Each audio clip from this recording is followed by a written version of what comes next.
Et puis, vous le savez déjà, le gouvernement s'est réuni ce mardi en Conseil des ministres délocalisé à Dori. Le Conseil a adopté la loi sur le bail d'habitation privée. L'adoption de cette loi permettra de mieux encadrer les prix des loyers au Burkina Faso. Le gouvernement s'est également penché sur les dernières nominations au ministère de l'administration territoriale et de la décentralisation. Des nominations qui ont suscité des interrogations vu que la transition tire à sa fin. Le point avec Arthur Ouedraogo et Marguerite Douagneau.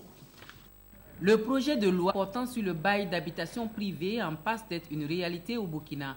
La prochaine étape sera le passage au CNT. Bientôt, les prix des loyers ne seront plus fixés à la tête du client ou selon l'humeur du propriétaire de la maison. Nous avons alors décidé que, bien évidemment au niveau du gouvernement, en attendant que le Conseil national de transition l'adopte, que pour fixer le prix du loyer dorénavant au Burkina Faso, il va falloir tenir compte de ce qu'on appelle un référentiel de valeur. Ça veut dire concrètement quoi? Que dorénavant, le prix d'un immeuble ou le prix d'un logement ne devrait pas dépasser 7% de la valeur investie. Ça veut dire concrètement quoi? Si vous prenez une maison construite à 7 500 000, si vous faites, c'est le capital investi, 7%, ça va équivaloir à environ 500 000. Et donc vous divisez par 12, vous verrez que le loyer ne devra pas dépasser 43 000. Les dernières nominations en Conseil des ministres suscitent pas mal de questions quand on sait que l'on est pratiquement à la fin de la transition. Mais le ministre en charge de l'administration territoriale tient à rassurer. C'est pour donner l'information qu'en fait ce sont des confirmations.